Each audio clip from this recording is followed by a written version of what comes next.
திமுகவை வீழ்த்துவதுதான் எங்கள் ஒரே இலக்கு, ஒரே எதிரி திமுக தான் என்று திரு எடப்பாடி பழனிசாமி கூறியிருக்கிறார்.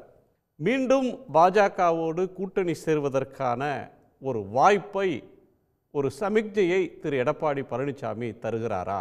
எப்போதெல்லாம் பாரதிய ஜனதா கட்சிக்கு எதிராக தமிழ்நாட்டில் ஒரு கோபம் மக்களிடத்தில் அதிகமாகி வருகிறதோ அப்போதெல்லாம் பாரதிய ஜனதா கட்சியை காப்பாற்றுகின்ற வேலையில் அதிமுக முதன்மையாக முன்னணி படையாக வந்து நிற்குது. ஸோ இது நீங்கள் கூட்டணிக்கான விஷயமா பார்க்கல. பிஜேபிக்கு ஒரு நெருக்கடி, மக்கள்கிட்ட கோபம் வந்தால் அதை காப்பாற்றுறதுக்கு திரு எடப்பாடி போறாருன்றீங்க. ஆமாம், இவ்வளவு நாள் கூட்டணி இல்லை என்று தெளிவாக சொல்லிட்டு வந்தவர் இப்போ 2-3 நாட்களாக இந்த மாதிரி சொல்கிறாரு. திமுக தான் முதல் எதிரி, அதை வீழ்த்துவது தான் எங்களுடைய நோக்கம் அப்படின்னு சொல்கிறாருன்னா எந்த சூழலில் அதை சொல்கிறாருங்கிறது ரொம்ப முக்கியமான கேள்வியாகுது. எடப்பாடியார் திமுகவை ஆட்சியை விட்டு இறக்க வேண்டும், எனவே திமுகவுக்கு எதிராக இருக்கின்ற சக்திகளை ஓரணியிலே கொண்டு வர வேண்டும், அதிலே பாரதிய ஜனதாவும் சேர்ந்து வருவதிலே ஆட்சேபனை இல்லை என்பதைத்தான் அவர் சொல்லியிருக்கிறாரே தவிர அதிலே பாரதிய ஜனதாவுக்கு எதிரான கருத்து அவருக்கு இல்லை.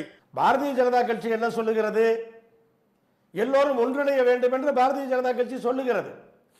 அப்ப பாரதிய ஜனதா கட்சியோடு இவர்கள் கூட்டணி அமைக்கும் பொழுது எல்லோரையும் சேர்த்து கொள்வதற்கு அவர் தயாராகிவிட்டாரோ என்றும் தோன்றுகிறது.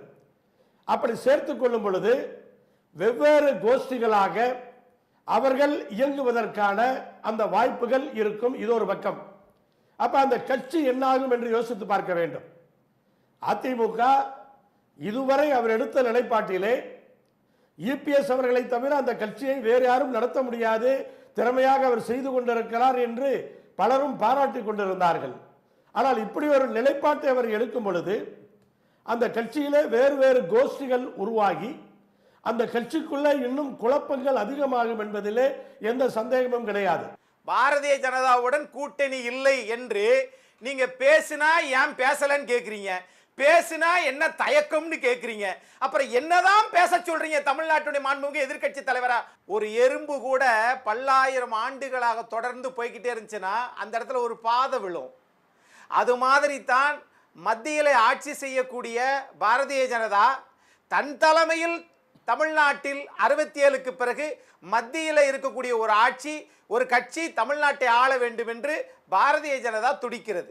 எனக்கு எதிரி திமுக தான், வேற எந்த கட்சியும் எங்களுக்கு எதிரி கிடையாது என்று சொல்லும் பொழுது அந்த இடத்துல ஒரு வார்த்தை அவருக்கு வரல. நான் அந்த யாரோடும் கைகோர்க்க தயார் அப்படின்னு ஒரு வார்த்தை வரணும். அந்த இடத்துல சுதாரிச்சுட்டு வேற ஒரு லைன் போறாரு. ஆமா, அவர் போறாரு. ஓகே, அப்ப சூழல் வரும்போது பிஜேபியுடன் கை கொடுக்க தயார் என்பதுதான் அவருடைய பேக்ரவுண்ட் மைண்ட் சொல்லுது. அவருடைய பின்புலம் அப்படித்தான் இருக்கு. உடனுக்குடன் செய்திகளை தெரிந்து கொள்ள சன் நியூஸ் பெல் ஐகானை கிளிக் பண்ணுங்க.